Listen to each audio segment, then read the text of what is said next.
सभी देश प्रदेश और विश्व को 21 जून 2020 को योग दिवस की बधाइयाँ। और आज 21 जून को ही आज एक विशेष खगोलीय घटना घटने जा रही है, जिसको हम सूर्य ग्रहण कहते हैं। 21 जून 2020 का दिन रविवार आषाढ़ कृष्ण अमावस सूर्य ग्रहण भारत में खंडग्रास के रूप में दर्शन होगा, जिसे से कणकणा करती सूर्य ग्रहण भी कहते हैं। यह ग्रहण गढ़ योग और मृगशिरा नक्षत्र में होगा। भारत में सूर्य ग्रहण का आरंभ प्रातः 10:13 से दोपहर 1:30 तक रहेगा। भारत के अतिरिक्त यह खंडग्रास सूर्य ग्रहण विदेश में कुछ हिस्सों में भी दिखाई देगा। भारतवर्ष में ग्रहण का स्पर्श 10:13 प्राय, ग्रहण का मध्यम 11:56 और ग्रहण का मोक्ष 1:31 पर होगा। ग्रहण का सूतक सूर्य ग्रहण का सूतक 12 घंटे पहले लग जाता है। इस सूर्य ग्रहण का सूतक 20 जून को रात्रि 10:14 पर आरंभ हो जाएगा, जो कि सूर्य ग्रहण को समाप्त होने तक रहेगा। ग्रहण का देश और विश्व को प्रभाव। ग्रहण का समय 6 ग्रहों का वक्री होने से इस बात का संकेत दे रहा है कि प्राकृतिक आपदाएं यथा समुद्री चक्रवात, तूफान, बहुत ज़्यादा वर्षा, महामारी, भूकंप आदि से जनधन की हानि हो सकती है। वर्ष 2020 में मंगल अग्नि तत्व का प्रतीक है और यह जलीय राशि 5 मास तक रहेगी। इस कारण सामान्य रूप से अत्यंत वर्षा, विषाणु जनित महामारी के साथ भूकंप, अति वर्षा, अग्निकांड भयंकर होने की संभावना है। संपूर्ण विश्व में असामान्य काल ग्रसित होने वाले की संख्या जबरदस्ती इजाफा देखने को मिलेगा।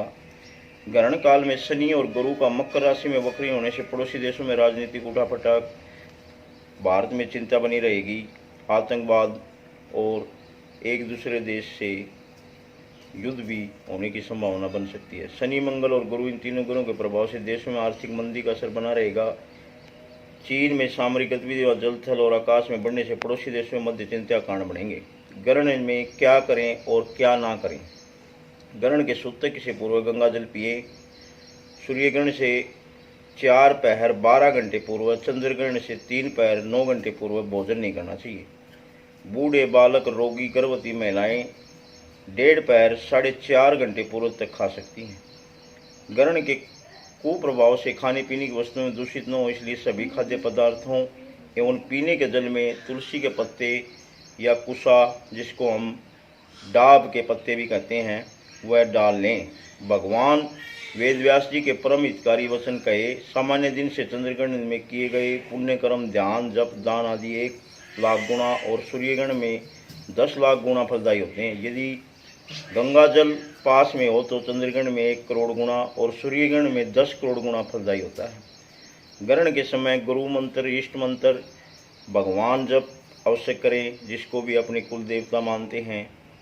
न करने से मंत्र को मलिनता प्राप्त होती है। ग्रहण काल में कुछ भी क्रिया न करते हुए केवल शांत चित्त से अपने गुरु मंत्र का जप करें, या जिन्होंने गुरु मंत्र नहीं लिया हुआ इष्ट देव का मंत्र या भगवान विष्णु, कृष्ण, श्री राम, हनुमान और ब्रह्मा विष्णु महेश का जप करें।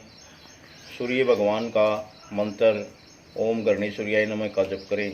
चंद्रग्रहण और सूर्यग्रहण के समय संयम रखकर जप ध्यान करने से कई गुना फल होता है। श्रेष्ठ साधन उस समय उपवास पूर्वक ब्राह्मणी घृत घी का स्पर्श करके ओम नमो नारायण मंत्र का भी 8000 जप करें। ग्रहण शुद्धि के बाद उसे घृत को पी लें। ऐसा करने से मेघाधारण शक्ति, कपित शक्ति और वाक शक्ति प्राप्त कर सकते हैं। ग्रहण के स्पर्श के समय स्नान, मध्यम के समय होम, देव पूजन तथा श्राद्ध तथा अंत में वस्त्र से ही स्नान करना चाहिए। स्त्रियों सिर धोए बिना भी स्नान कर सकती हैं। ग्रहण वेग प्रारंभ में तिल कुश मिश्रित जल का उपयोग भी अत्यंत परिस्थिति में ही करना चाहिए। ग्रहण शुरू होने से अंत तक अन्न या जल नहीं लेना चाहिए। सूर्य ग्रहण या चंद्रग्रहण के समय भोजन करने वाले मनुष्य जितने अन्न के दाने खाते हैं, उनके वर्षों तक अरुण धुंध नरक में वास करते हैं। देवी भागवत में ये लिखा हुआ है। ग्रहण के समय निद्रा लेने से रोगी, लघु संख्या करने से दरिद्र, मल त्यागने से कीड़ा, स्त्री प्रसंग करने से सुअर, उपटन लगाने से व्यक्ति कोढ़ी होता है। गर्भवती महिलाओं को ग्रहण के समय विशेष ध्यान रखना चाहिए। ग्रहण के समय गाय को घास, पक्षियों को अन्न, जरूरतमंदों को वस्त्र दान से अनेकों गुण प्राप्त होते हैं, पुण्य प्राप्त होते हैं। ग्रहण के दिन पत्ते, तिनके, लकड़ी, फूल नहीं तोड़ने चाहिए। बाल तथा वस्त्र नहीं निचोड़ने चाहिए। दंतवान नहीं, दातन वगैरह नहीं करनी चाहिए। ग्रहण के समय ताला खोलना, सोना, मल मूत्र का त्याग, मिथुन, भोजन सब कार्य वर्जित हैं। ग्रहण के समय कोई भी शुभ या नया कार्य नहीं करना चाहिए। ग्रहण के अवसर पर दूसरों को अन्न खाने से 12 वर्ष का किया हुआ सब पुण्य नष्ट हो जाता है। स्कंद पुराण में ये लिखा गया है। भूकंप और ग्रहण के अवसर पर पृथ्वी पर खोदना नहीं चाहिए। देवी भागवत में कहा गया है, ग्रहण को देखने से आंखों पर बुरा प्रभाव पड़ता है। ग्रहण के पश्चात क्या करें?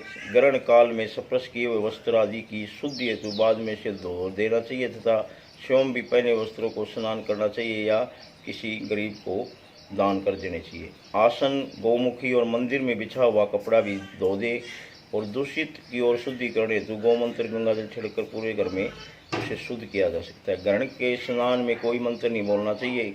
ग्रहण स्नान में गर्म या अपेक्षा ठंडा जल या दूसरे हाथों से निकले हुए जल की अपेक्षा अपने हाथ से निकाला हुआ अपेक्षित जमीन से भरा हुआ जल, बहता हुआ जल या नदी आदि सरोवर का अपेक्षा नदी का, अन्य नदियों की, गंगा का गंगा जल या समुद्र के जल से पवित्र माना जाता है। गर्भवती माता बहनों के लिए ग्रहण काल में विशेष ध्यान रखने योग्य आवश्यक बातें। ग्रहण काल में गले में तुलसी की माला या चोटी में कुश धारण कर लें। ग्रहण के समय गर्भवती चाकू, कैंची, पेन, पेंसिल जैसे नुकीली चीज़ों का प्रयोग न करें, इनसे दूर रहे। गर्भवती ग्रहण काल में अपनी गोद में एक सूखा हुआ छोटा नारियल, श्रीफल लेकर बैठे और ग्रहण के पूरा होने पर उस नारियल को नदी अथवा अग्नि में प्रवाहित या संप्रेरित कर दें। ग्रहण से पूर्व देशी गाय के गोबर, तुलसी के पत्ते का रस न मिलने पर तुलसी अरक का प्रयोग कर सकते हैं। गुलाई से पेट पर लेप करें। देशी गाय का गोबर न उपलब्ध हो तो गैरू मिट्टी लेप कर या शुद्ध मिट्टी का लेप कर ले। इससे ग्रहण काल के दुष्प्रभावों से गर्भवती महिलाओं की रक्षा होती है। कैसे रहेगा?